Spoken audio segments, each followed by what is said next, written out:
हाय सर्वांना, आज आपण बनवतोय शेंगदाण्याची सोलापुरी शेंगदाण्याची चटणी। तर प्रसिद्ध आहे सोलापूरची शेंगदाण्याची चटणी।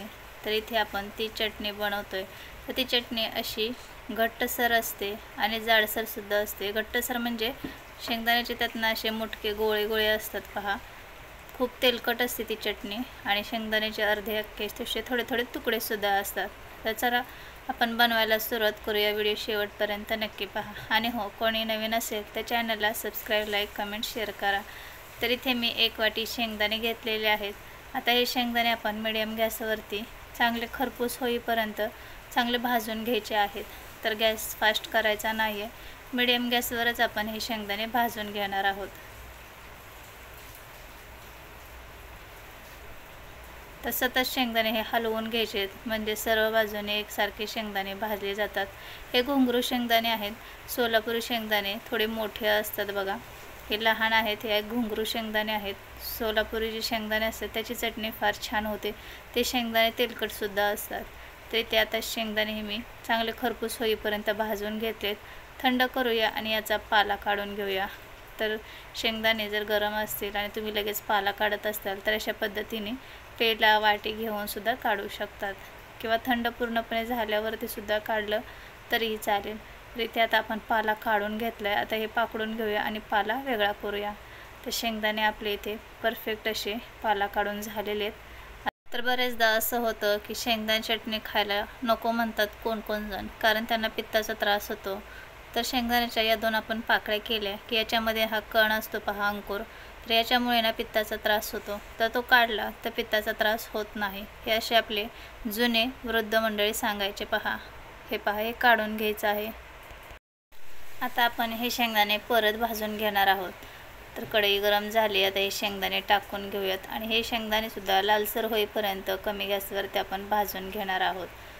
तर इथे मी आता हे शेंगदाणे टाकून घेतल्यात। 1 छोटा चमचा तेल टाकून घ्यायचे आणि याच्यामध्येच मी 9-10 लसणाच्या पाकळ्या आणि एक चमचा जिरे हे टाकून घेते। याने काय होईल की जसजसे शेंगदाणे भाजले जातील तसेच आपले जिरे आणि लसूण सुद्धा भाजलं जाईल।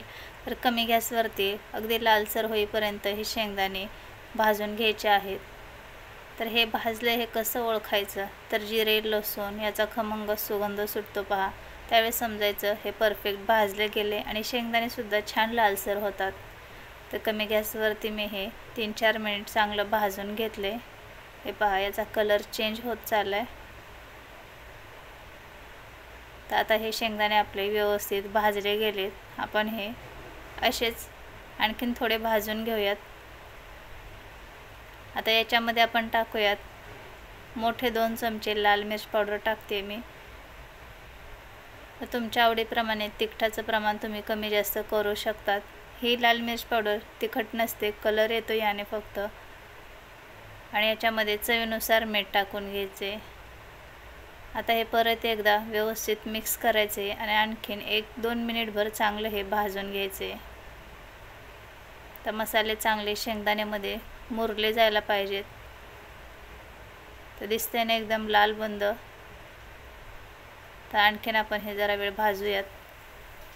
तर छान सुगंध येतोय। तर इथे आपले परफेक्ट असे शेंगदाणे भाजलेले आहेत। तर या शेंगदाण्याला, हे घुंगरू शेंगदाणे आहे तुम्हाला तर मी सांगितलेलंच आहे, याला तेल नसतं म्हणून आपण बारीक करताना सुद्धा याच्यामध्ये थोडंसं तेल टाकून घेणार आहोत। तर परफेक्ट असे हे शेंगदाणे भाजले गेलेत, अतिशय छान लाल कलर आलेला याला।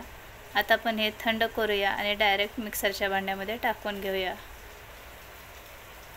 तर इथे पाहू शकतात सर्व शेंगदाणे इथे मी मिक्सरच्या भांड्यामध्ये टाकून घेतलेत। आता आपण याच्यामध्ये पाव चमचा तेल टाकून घेऊयात। पाव चमचा ते अर्धा चमचा तेल टाकायचं आहे आणि ही चटणी पल्स मोडवरती आपल्याला बंद चालू करून मिक्सर बारीक करून घ्यायची। तेल टाकलेले आहे। आता आपण हे शेंगदाणे वर खाली करून घेऊयात जरा, म्हणजे सर्व शेंगदाण्यांना तेल लागलं जाईल।